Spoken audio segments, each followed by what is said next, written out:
Yeah, obviously, really good win, huge game. Both teams had to win it to stay alive. Got to go on the road to Buffalo. Great team win. Tons of guys contributed on both sides of the ball in ST.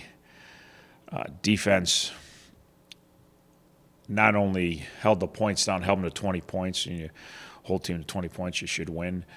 But they contributed to our offense. 3 turnovers, 6 sacks, and created huge field position for us offensively. That's how you get to 37.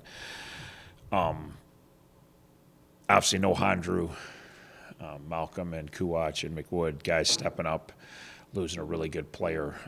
Feel terrible for Corbin, not only his play, his leadership, his communication, but did a really good job. And then the guys up front, obviously, when we did get a lead, really harassed the quarterback and made his life miserable. But so many guys made plays on defense. Not everybody was perfect on defense or great on defense. There's times that guys made mistakes, but even the guys that made mistakes, that you turn around, you put the film on, they contributed, made a play here, made a play there. So it was a really good effort there. Special teams was really, really good. Been disappointing the last few weeks. Particularly our coverage units have been, Western, OU, Toledo. We survived, poor coverage against Western and won the game. Obviously, the kickoff return for a touchdown, the punt before the half against Toledo were huge plays in those games. So our coverage units were really good. And again, got guys running down. Handrew, Jermaine Agee was out. We had new guys on kickoff, new guys on punt, stepping up and doing a great job. Punted the ball well, covered the ball well. Then our return units were awesome. Keith, again, had a huge return, created some huge field position for our offense. Lionel caught everything and then had big return in the second half. After we took the lead, we get a stop, and Lionel has a huge return set 2 plays later. Now we're up 2 scores. And then offensively, we ran the ball effectively throughout the game, and then we threw the ball efficiently, and the most thing is we took care of the football. We won the turnover battle. So to beat a good team on the road, you got to do a lot of things well, and we did a lot of things well. Obviously, Thomas stepped in and gave us a spark, threw the ball very efficiently, protected the football, had some key runs. Brunson behind the offensive line had a good day. DeShante had some good runs, a couple touchdowns. Obviously, Cam and Cole did a good job on the perimeter. Keith did a good job on the perimeter. So, again, total team effort. It wasn't like somebody had some crazy gaudy stats. No one, but we were very efficient on offense. We took care of the ball, and we got 37 points on the board. So, huge win. Love the adversity. Start off slow, down 3-0, score 17 straight. They have a nice little run at the end of the half. They do a good job. They score right before the end of the half to cut to 17-10. They get the opening kickoff. They score again to make it 17-17. We get stuffed on 3rd and 4th down. They get a field goal. Doesn't look real good at that point, and then we score the last 20. So really good job by the group of staying with it against a good team, knowing that it's not just going to be nice and smooth throughout.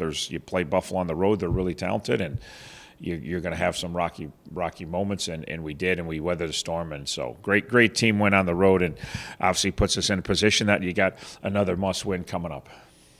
Really good. What did you think of your receiver play? Really, on both sides, it was pretty unbelievable, the catches that were made in that game. Yeah, there was some times that the receivers got open and made spectacular catches. There was other times they weren't even open on both sides, like you said, that you looked at the replay and the coverage couldn't bend any better, and their receivers made some huge catches, and our receivers made some huge catches. I know the TV guys, had made mention that Sports Center's top 10 can just come from this game because there's great, and just from the receivers, and it was true, just some ridiculously great catches on both sides of the ball, and they've got some good receivers. We got some good receivers. So quarterbacks also put the ball on some times when receivers weren't open in some places that gave them a chance to make a great catch, and they did. So it was pretty impressive on both sides. Just what was your thought process like, kind of thinking on the fly early in that game about what you wanted to do with the quarterback situation?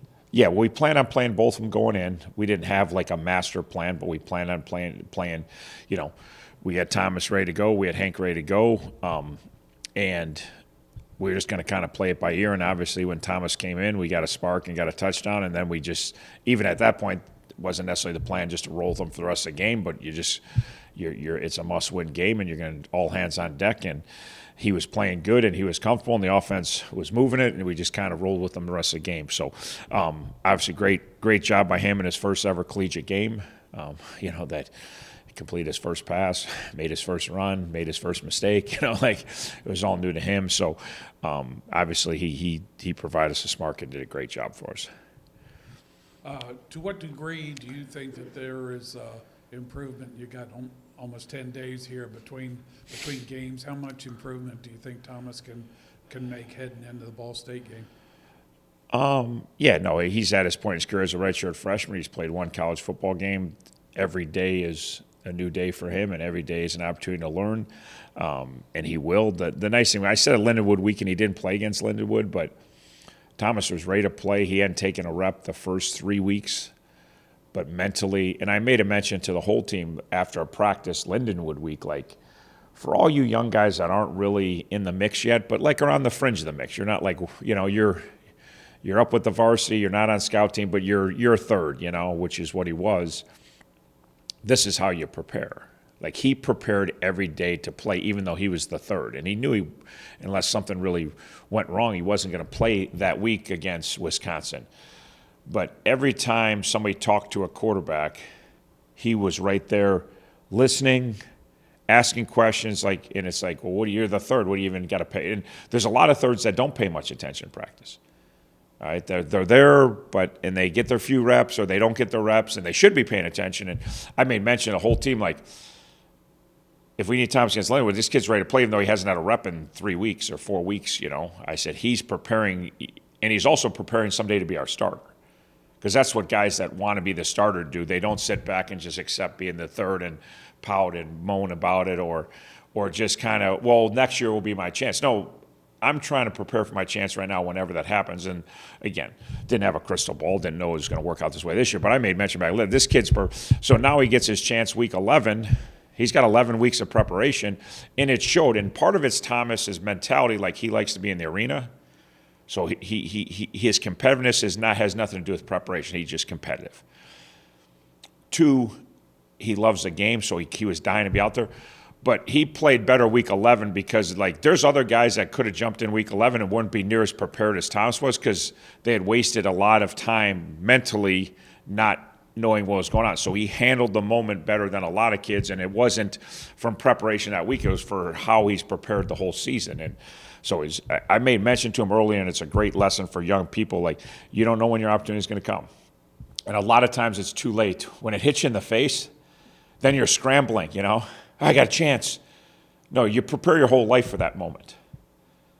And then when you get the chance, you're out, you're more prepared than somebody else. And people that really want to be successful, that's what they do. But 98% of the people in the world don't do that.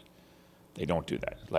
I'll do that when I have to. I'll do that when it's my time. I'll do that when the job opens. I always know, my wife would complain when I'd do things when I was a younger coach. And she's like, well, you're never home and now you're going this. I said, well, I want to be a head coach. She's like, well, I'm like, well, I'm trying to put myself in position when it's time to be it, not waiting for, now all of a sudden there's opportunity. Well, what should have I done? How should have I built my resume? And that's what Thomas did. And again, that was a year-long victory for him because he prepared all year for that moment. It seems like he's got the kind of personality that as long as he's able to have some production, that when he gets in the huddle, that he's got some good leadership qualities. Yeah, and number one, leadership is believing in yourself. It's hard to get other people, doesn't matter what you do in life, it's hard to get other people to believe in you. If you don't believe in yourself, you have to believe in yourself. Thomas believes in himself. Thomas has a lot of confidence. He has a lot of competitiveness, And then, like you mentioned, he also has this outgoing personality. But a lot of people that are confident have that outgoing personality. It's not like he'll talk. It's not like he talks a ton. But he'll talk, but just he exudes confidence, and when he gets out there, everybody knows he likes to compete. Well, everybody likes to play with competitive people. And then everybody likes to play with guys that, really believe in themselves. And that's a lot of leadership. Good leadership just comes from that you think you're better than everybody. And other people don't, so they flock to you. They hang out with you because you think you have the answers, whether you have them or not. A lot of times in life, that's inconsequential. You can still be the leader. You just tell everybody that this is where we're going, this is how we're doing it. You say it with some conviction because you believe it, and then everybody else follows along. Welcome to being a coach. That's 90% of it. There's some X and O's and a little bit of this, that. So, Coach, can you just talk a little bit about just you personally this year, the emotional roller coaster that this year has been? yeah, I already said last year I should have, if I could have hung out with Snoop and got part of his entourage, I wouldn't even, we had 28 seniors, and so we knew this was just going to be this thing. We've been talking about since January, just a crazy journey, You don't bring in 40 new people and it just, okay, you just take off here, this is how we do it at Miami, It doesn't mean you change because you bring, but you have 40 new people, and then again, every year you go through a roller coaster of things that happen and don't happen. That's normal. But when you have that much attrition, and you have all those guys that played all those years, it's just everybody's in a new role. Like Corbin Hondrew, I mentioned a bunch of times, how he stepped up into his new role. It was an opportunity for him to be the guy, but you don't know he's going to exactly do that, but he did, and it was so cool to be a part of. Watch not only his play stepped up, but his lead, everything. When you have Salopek and Wise and you're the third guy, you're just you got your role in the organization. And he did a great. But now he had a chance to have a completely different role, and we needed him to, and he did it. And that's why it's so crushing that he got hurt in Toledo, and he can't play because we miss his play, we miss his leadership. But just seeing those, seeing all these journeys individually map out, and then just as a team, and we've had, we knew we were going to have a bunch of new starters, but even what I had my mind going in, we're not even close to that. We lost a lot of, it's I think about Kenny Tracy every day, what he meant to this team as a player, and the one guy on offense that knew everything and could help everyone, and, you lose him for the year. So we knew the league. We're not the only team that brought a lot of new guys, got a new look team. Some teams brought back more than others, but a lot of us, in this day and age of college football, you'll deal with this every year. And so it's just it's this incredible 1-year journey.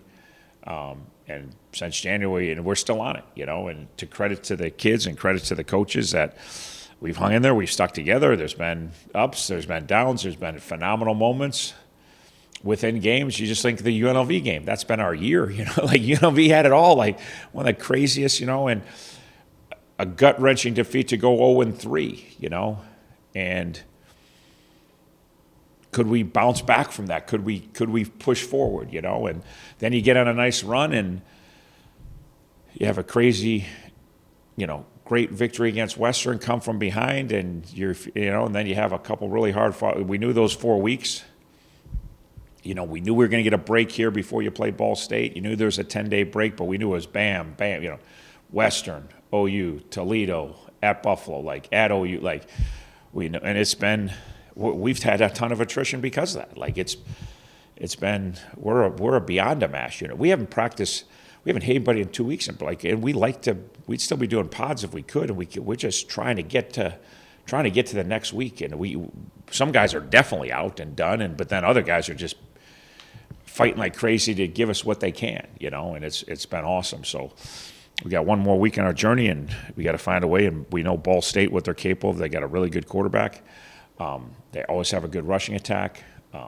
They've played really solid defense this year. It's the MAC, and they beat OU, and we didn't. That's all I need to know. They found a way to beat a really good OU team. We didn't.